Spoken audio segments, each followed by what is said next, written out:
Now will we see the magic?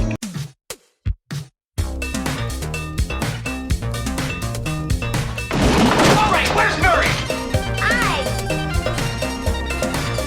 Okay, who is it? This is Jesus, kid. Know then that it is the year 10,191. Yes, we are bored. We're all bored now.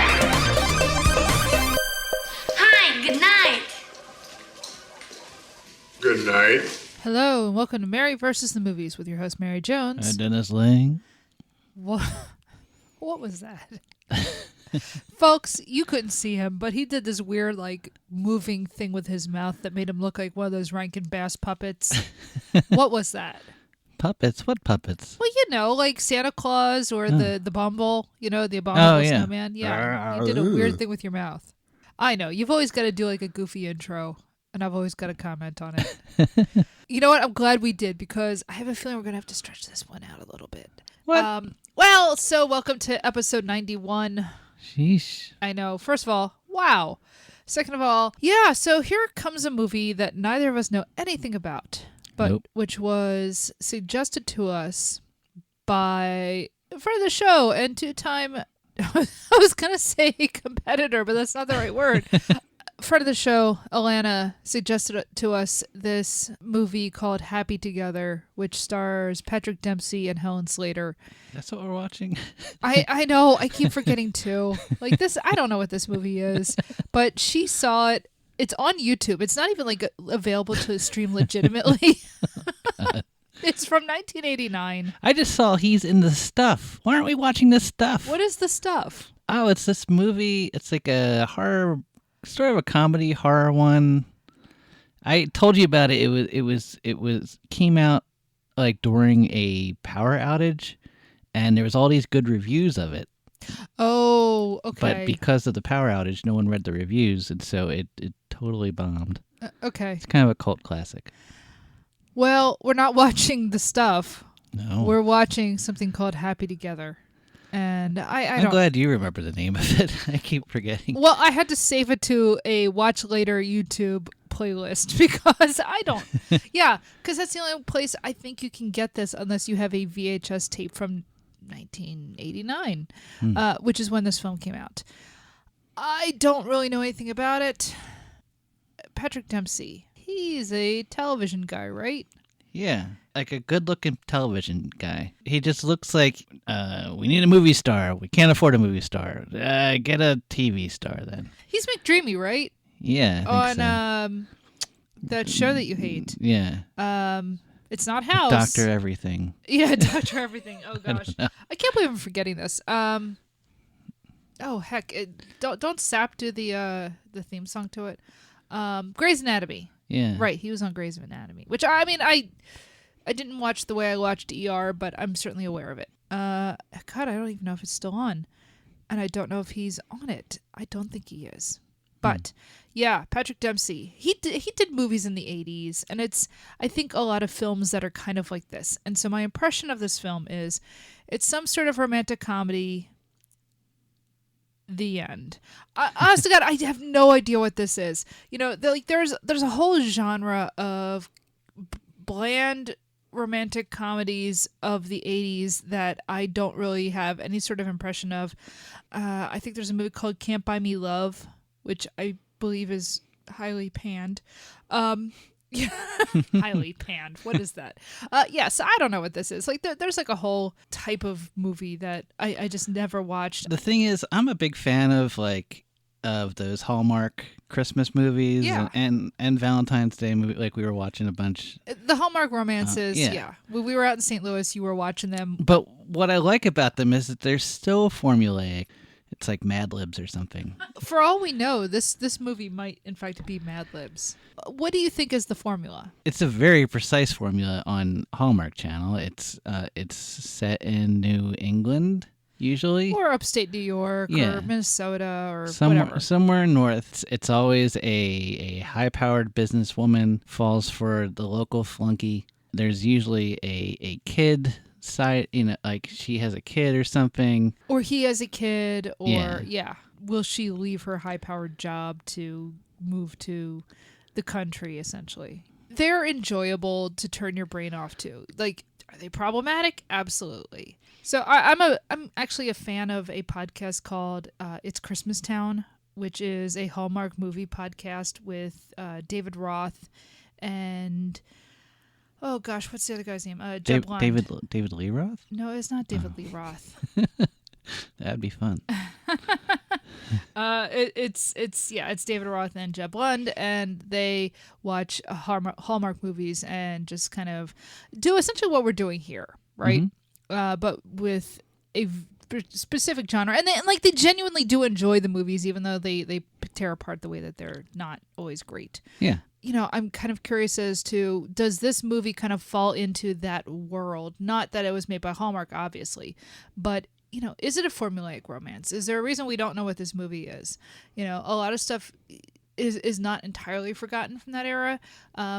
You know, have you ever heard of like a movie like Just One of the Guys, where a teenage girl dresses up like a dude and is on like a football team and stuff? But like, it's like bad movies that I kind of remember, I think because there was a topless scene in it. Yeah, I mean, much like The Big Red One, I'm coming into this completely blind. I don't know. What are you laughing at? Happy Together, just like The Big Red One. Yeah, it's true. Well, hey, man, I don't know. Maybe this does take place during World War II. It's a love story on the battlefields of Europe. I have no idea what this movie's about. It may as well be about that. You know, maybe Happy Together is meant ironically. I don't know. I mean, so obviously it's... His testicles were happy together. Oh, no! I'm sorry. Oh, thanks. Thanks a lot. So anyway, yeah, I don't know what we're getting ourselves into. This is going to be terrible. Love Triangle. What do you think? You know what? The fact that there's only 2 headliners, I'm thinking it's not a love triangle as much as it is a... They get in each other's way. They get in each other's way. Yeah, it's it's like what is it? Benedict and Bernadette or whatever from Much Ado About Nothing. I forget their names now. You know, the sparring couple who, you know, they hate each other and they end up together. Huh. I think it's going to be something like that. So this is like a 30s movie, another 80s 30s movie. I don't think it's going to be consciously aping Screwballs. Okay. I don't. I really don't. Do you think it'll be funny at all? I might get a chuckle out of it.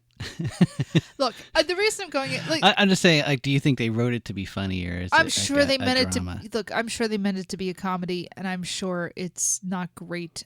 I trust Alana. Yeah. I don't know why she recommended this to us, and I decided to run with it. But oh, what the hell? So, is there a dog? Do you think? Is there a dog? No. Okay. I'll bet there's no dog. I'm sorry. I know you always like a romance with a dog in it. Yeah. You have even read books with romances with dogs in Do you them. mean Pause for I Love? do mean Pause for Love. Yeah, Pause for Love. PAWS. Oh, yeah. Yeah. No, I don't think we have a Pause for Love situation here. Oh. At the worst, I kind of feel like we're just going to be bored. We're not going to be horrified. We're not going to be like, oh my God, I have so many things to talk about in the ways that this is a terrible movie. I think we're just going to be like kind of meh. So shall we go? We're really selling it. I know. Now you should watch Look, it. folks, we're coming up to episode 100. We're kind of like conserving our energy. It's like when you're walking during a run. Hey, You're just trying to build your strength back up. I don't know. Maybe this would be great, though. Who knows? A hidden gem. No. I think if it was a hidden gem, I would have heard of it. I just hope there's another star in it that we don't know anything about that's going to be like, oh. That would be nice. Maybe, Giancarlo Esposito? We haven't seen him in a while. It would while. be very funny if he showed up in this just out of the blue. That would make me very happy. As his arcade character from Maximum Overdrive. Yes, exactly. I'm alive. That would be great. Well, shall we go find out if Giancarlo Esposito is in this movie? Yep.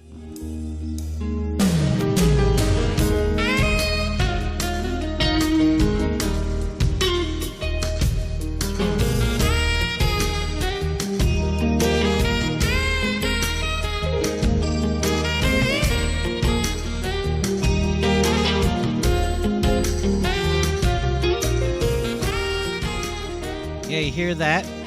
We had to suffer, now you have to suffer. I hate this music so much. I hope that I die suddenly. let me go in a car accident, struck by lightning, drowning, just something so that I'm not, laying on my deathbed when I'm 102 thinking, I want my 97 minutes back. It's not that bad. Yes, it is. Yes, it is. Why? No. Why? That's not true. That is not true. Because but we had a half hour to go, and you're just looking at me like, how do we do this? How do we get through this? Helen Slater was good. Helen Slater's fine in this. I do not like Patrick Dempsey's character. I'm not really a Patrick Dempsey fan to begin with. But leaving that aside, I just hate this guy so much. I hate this character. I hate this movie. You know when you have like a mimeograph? They would just get blurrier and blurrier. So this is a 9th generation mimeograph of better films. To the point where we looked this movie up on IMDb, and there is one piece of trivia for this film. One. Shall I read that one piece of trivia, hon? Yeah, go ahead. All right, let me just pull up IMDb. The one piece of trivia on IMDb says, and I quote, "The film is based on the musical Cabaret."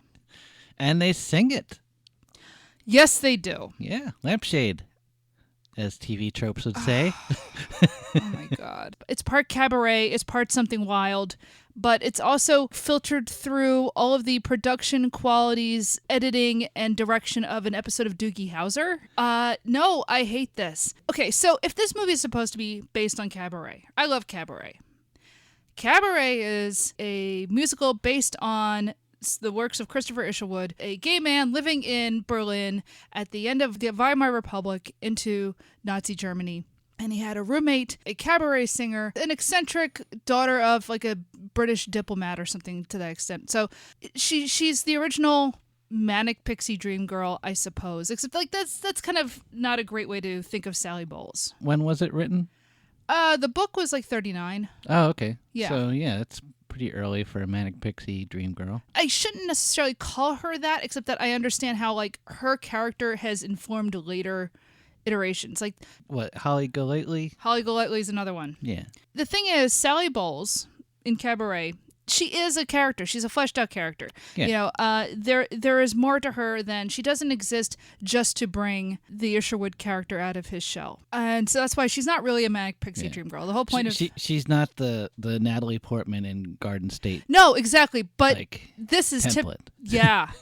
Yeah, this is tiptoeing up to that though, isn't it?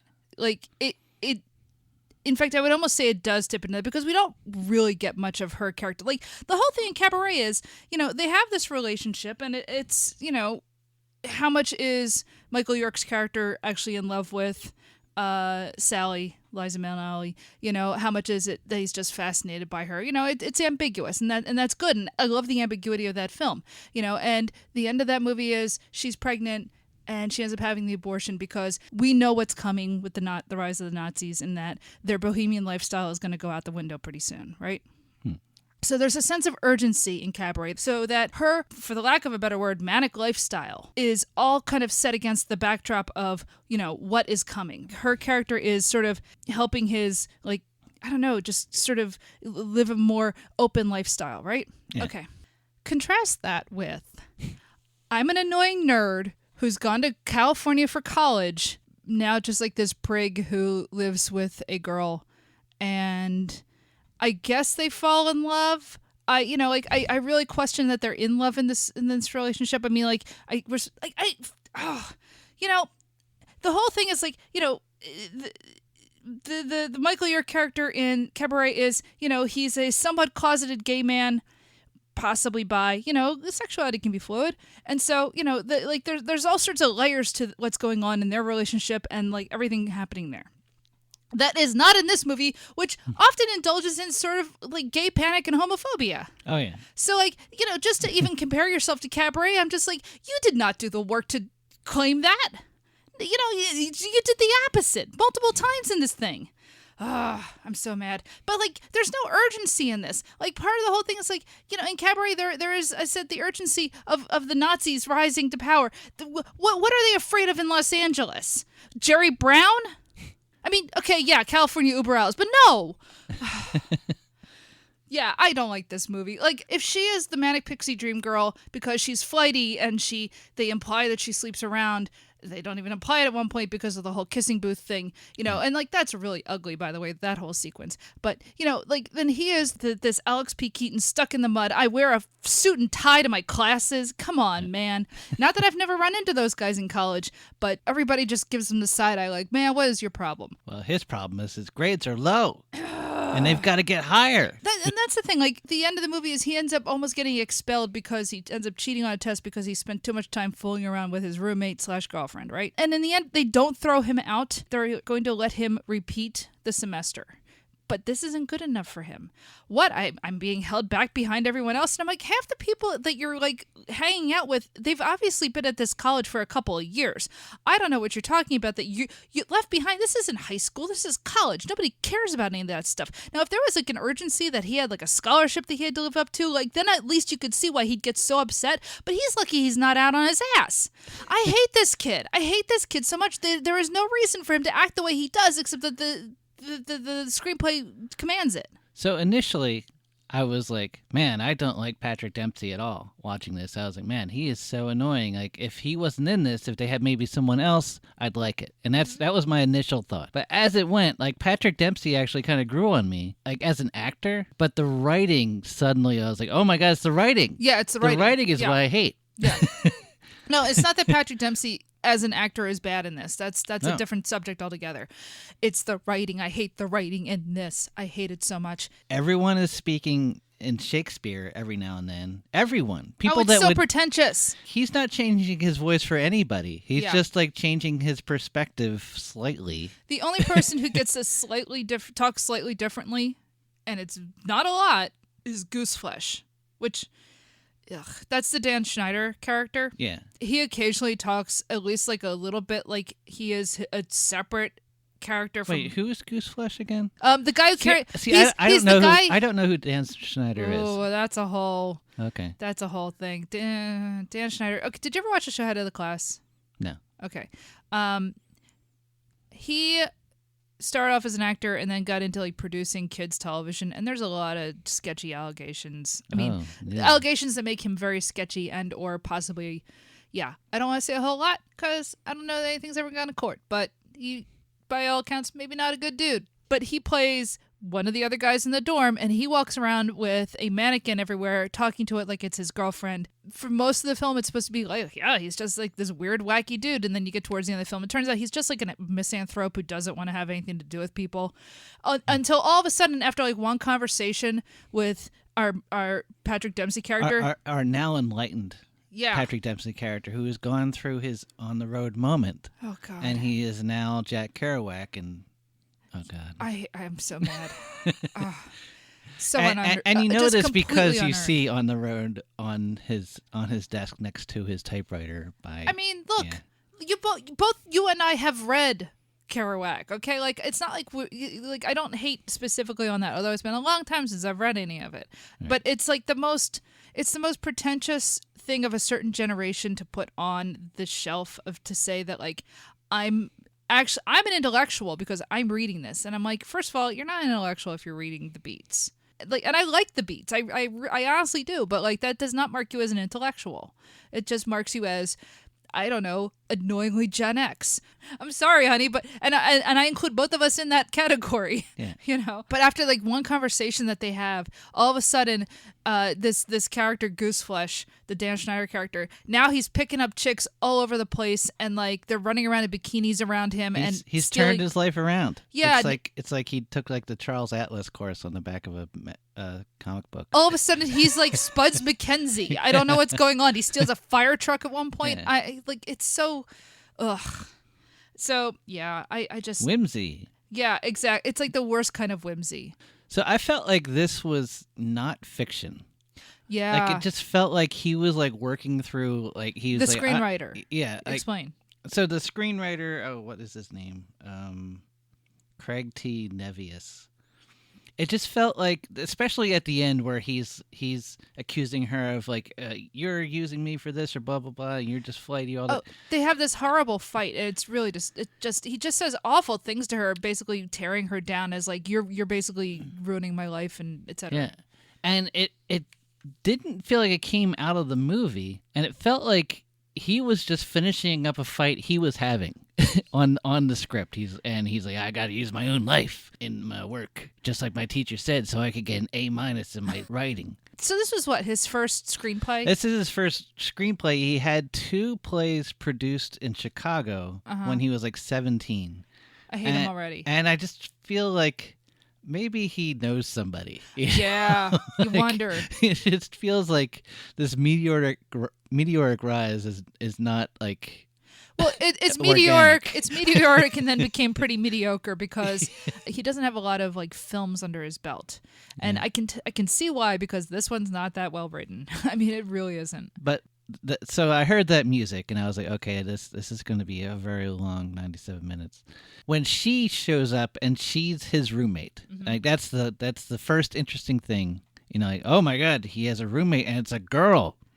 And that's fine. She was so fun at first. And I realized, oh, she's Val Kilmer from Real Genius. Yeah. Like not only like in just how she's acting, but like the room that she made it just seems like a Val Kilmer room. Like, well, yeah, because this movie was made in like 1988, and so everything has that very like Memphis Milano sort of style. There's a lot of glass bricks. There's a lot of palm trees and neon and pastels and like jungle prints, and I don't know. It's a very fun, and it feels very 1980s, like mid to late 1980s look. Cocaine decor. Yeah, it's very cocaine decor in the best possible way. Like that's one of the things I actually like watching this. But yeah, like Real Genius came to mind because these are both films set at a college, and it's both like. Heck, maybe it was filmed in the same place. I don't for all we know. Yeah, it had the same feel. That room felt right. like the same. Well, and it's that same sort of thing where they're not living in traditional dorms the way, like I went to a state school in Pennsylvania. I lived in just like an old-fashioned dorm where, I mean, first of all, we didn't have air conditioning. August was rough. Like they have a bathroom like in their dorm room, which I've never encountered. Like the building looks more like just a very large apartment building, but not in the same way that like dorms traditionally look. Do you know what I'm saying? Yeah. Although there is a shared shower. That's true. That becomes a plot point later on. It doesn't feel moored in reality. Especially the things where like they're finding it very easy to go into places and get served alcohol when they're both supposed to be like 18, 19. Like that kind of stuck out to me because by 1988 they had passed all those laws, and let me tell you, at least in 1997 it was not that easy to get served.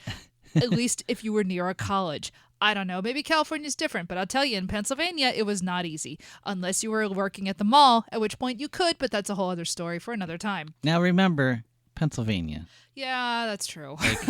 Like, just take all that back because Pennsylvania. Come on. Yeah. Sorry for those that don't know Pennsylvania. Like we were very strict with liquor laws. Yeah, we still kind of are. We still are, but like back then, even more so. Yeah. No. So couldn't even buy alcohol on Sundays. Yeah. So compared to the rest of the world, like we were pretty bad, except for like Utah.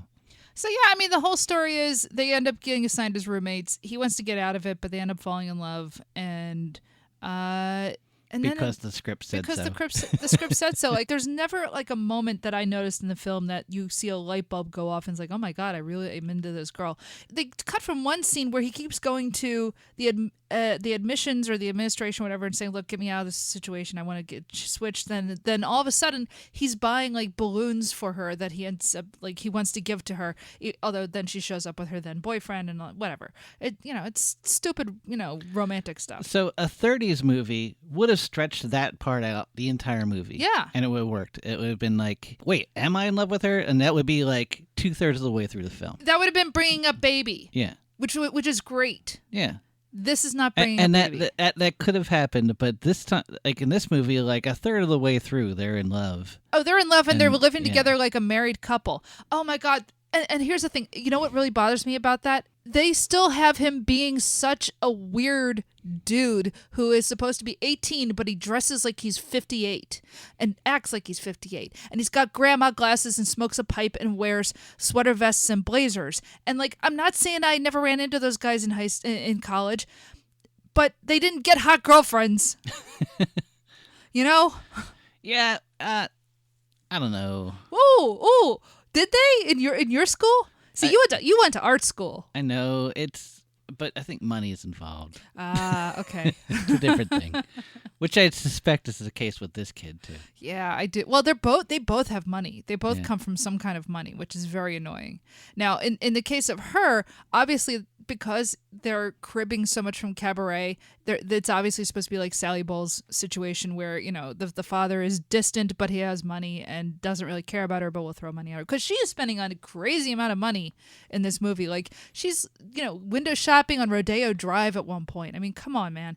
So, but yeah, you get the sense that, this kid, his character, the family back in Chicago must have money because they're sending him to school out in California, and he's not mad that he has to pay for another semester. He's just mad about the grades. Really, this whole kid's arc is he gets better grades, but then he loses it because he cheated on a test. Grades are such a big part of this movie, and I'm like, why are grades such a big part of this movie? And grades were definitely a part of college. Don't get me wrong. Yeah, and but it's not fun for a movie. No.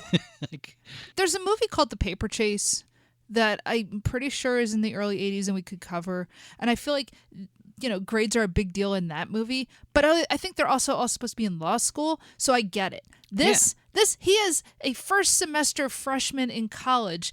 Chill out, dude. Yeah. You're taking acting and creative writing. You'll be fine. I don't see you taking physics. I don't see you doing experiments. Oh, speaking of classes, I will say one thing I really like in this movie. And believe me, there are things that are totally fine in this film. Like we said, Helen Slater is actually rather fun in this, given what she has to do. There's a lot of stuff in here where they're showing acting classes, and they're pretty good. It does look like, exercises from acting classes, or at least from the acting class I took.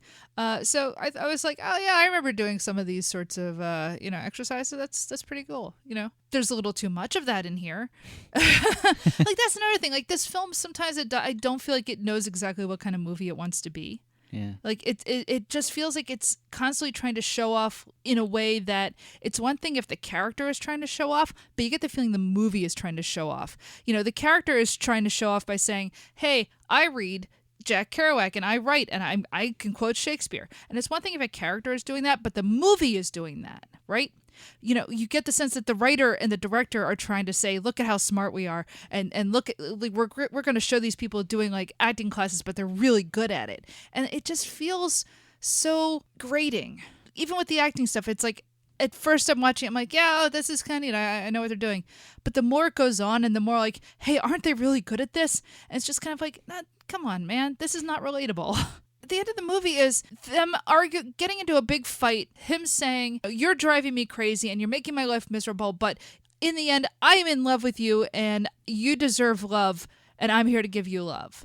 I don't know, man. That feels psychologically unhealthy, right? Yeah. Yeah, this doesn't feel like a good idea. No, it's definitely a codependent. It's terrible. Yeah.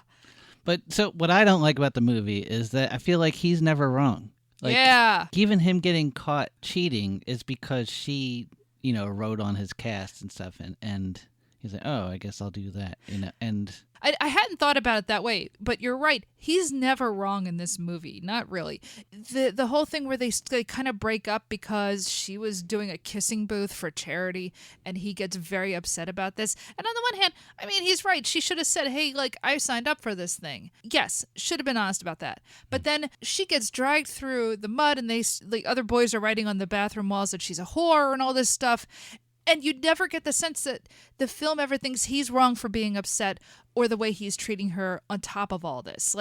As you say, he's never wrong in any of this. He's always right about everything in this movie, even though he's an annoying prig. I feel that because it's the writer. He just he couldn't get out of his own head. I don't know this man, but dude, do better. And look, I'm saying this as a failed writer, but at least I know I failed. Yeah. I'd say the movie starts to run out of steam right about the time where they decide he's not getting expelled, because then you spend half an hour of them fighting and trying to say, well, what do we do with our lives now? It's she says, well, you take another semester of college. What are you talking about? He's like, no, we're going to quit school and we're going to move to Chicago and we're going to write. And she's like, no. And then he's like, okay, we're going to move to New York and we're going to write. She's like, let's just do school. And then the movie just kind of ends.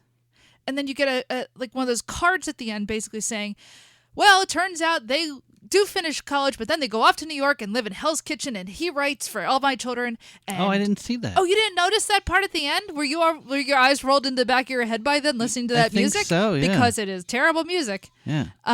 Yeah, there's a whole thing. It's because it's a black screen with yellow print on it, and it says that they graduate from college. These are the worst credits, by the way. Oh, they're It's terrible. just credits on a black screen. Like it's very TV-ish. Yeah, no, it is very TV-ish. This whole movie is very TV-ish. Yeah. But yeah, that they graduated, they move off to New York, they live in Hell's Kitchen. She waitresses, but she's got a Coke commercial coming up, and he writes on All My Children and writes plays and stuff, and they're happy together. They're so successful. And I'm like, I hate these people. I don't want them to be successful. I want him to be poochied out of this. Yes. He returned to his home planet, and his ship crashed. Oh man. There is a whole subplot in here where she kind of said she would get married to some biker rock star guy named Slash. Slash. Oh my God, I got so mad when I saw that. And I like just this nerdy white dude comes on. I'm just like, that is not Slash. Yeah. There's no hair. There's no hat. We never see a guitar. I hate this dude. And anyway. this is after like Guns N' Roses. Like that was 87. This is after. You yeah. can't name a So guy we know. Slash. You can't say, oh, this guy's going to have a band and they're going to record and they're going to be famous and go on tour and have the guy named Slash. You can't do this in 1988, 89. And then he has a room. Somebody should have stepped in. How did nobody step in and say, there is an extremely famous guitarist for You can't one of the say biggest no to band. Craig J. Nevius. You can't say no to him. He's a golden child. Yeah, he really is a golden child, isn't he? Oh. But like, so there's this whole plot where she promised to marry him, and then he goes off and like disappears from the movie, and then comes back. And this is like supposed to be like a big thing where Yeah. he comes back. Yeah, he's a little bit like Charlie Sheen's character in Ferris Bueller. Well, yeah, he's that, but it's also kind of like Ray Liotta in Something Wild. Yeah. And I got so angry watching this because I just kept thinking I could be watching Something Wild right now. Yeah. Something Wild is a great movie. Yeah. I love that movie. I can't wait to watch that again. And I'm watching this and I'm just thinking I could be watching Something Wild right now because it's obviously borrowing certain beats from that movie and doing it so poorly that Yeah. all I can do is sit there and get angry. Oh man, Ray Liotta is so good in Something I Wild. love him so much in He's that. amazing. He's amazing in that. It's and scary. Like the second He's you see him, terrifying. he's horrible. You're like Jesus. Yeah. Like, oh my God, he just looked at me, and I'm not even in the movie. He's gonna hurt me. Well, he's not in this movie. I don't know who the guy is playing Slash here, but he Then he has his roommate, and they have like the whole gay panic Oh, thing. but we'll get we'll talk about we don't that have to in a talk second. about it. It's dumb. Yeah. No. Well, yeah. You know what? We won't talk too much about. Okay. Look, this movie has a whole bunch of gay panic and like some trans jokes in it, and it's really not cool. Don't dig it. But it does have a gay couple in the beginning. It That does. does not make a comment about it. They're just They just are there, except that Patrick Dempsey's character is really weirded out that, oh my God, you're talking to those people. And he never says the word lesbians. Like, you can't say that for some reason. But there's a lesbian couple in here. And the way they're presented on the screen is like, it's not really a big deal, which is good. The Helen Slater character is just like, I know them by their name. What's the big deal? And I know that the film wants us to think, well, isn't she wacky for having gay friends? And it's like, no, they're just people. Oh, you know what? I didn't catch that. Yeah. Oh. Oh, no, it's terrible. Man, I'm slow. No, it's fine.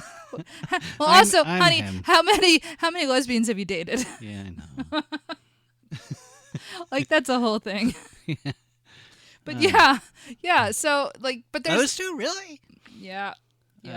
So much of this movie really bothers me. There's a whole through line of, well, she's a wacky slut, but don't worry, she does it because she's never felt real love, and she just wants approval. And it can't just be that like she likes to have fun. No, it has to be that there's something like wrong with her. But Patrick Dempsey's character is there at the end to save her from herself Because Like, she needs him. because she needs him. Oh God. Right, I know. I hate this so much. What's the stupid line? Like, Oh yeah, like it starts off as like as an acting exercise Yeah. where they have to Oh, say to each other. She's supposed to say to him, "I can be loved by you," yeah. and he's supposed to say to her, "You can be loved by me." And that really bothers me, man, because the whole idea is that it's all about love projected on her, right? And it's all this like she's being like objectified in a very uncomfortable way. I really don't like this movie. It's just so toxic, man. Like that's a word that gets thrown around a lot, but this movie is extremely toxic, in part because it's all done under the sort of gloss of production values that are so banal, so much like an episode of television, that you don't entirely notice what's going on. And that's insidious, man. I hate that. Like, you could just have this wash over you if you're not careful and think, oh, isn't it a cute movie about these young, wacky kids who fall in love? I don't think so, because I don't think anybody's going to watch it. Well, that's true. I think it's fairly harmless because this isn't going to come back. Well, no. This is not...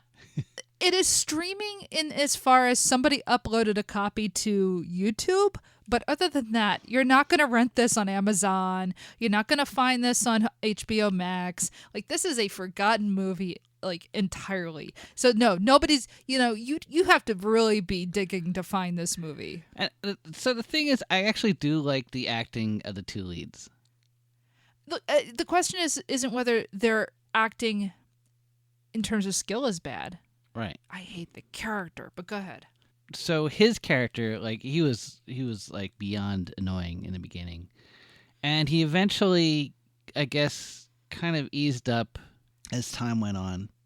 I guess he changed. He has a sort of arc or something.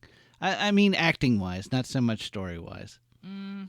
So like halfway through the movie, I was like, okay, I kind of like these guys. Maybe this is a good film, or it will be a good film. And then as it kept going, I was like, oh no, it's getting bad again. Yeah. And then it just ends even worse. Yeah. Can we talk about one last thing? Oh, sure. Brad Pitt. Oh, yeah. Brad Pitt. He's in it for like, what, 2 scenes? Yeah, that's all to say. That's all, He leaves no impression at all. No. This is nothing like Thelma and Louise. There's one shot where I'm like, oh, that's Brad Pitt, and I completely forget him ever again. Yeah. And that's it. But it is kind of funny to be like, it's a nice footnote. Good for him.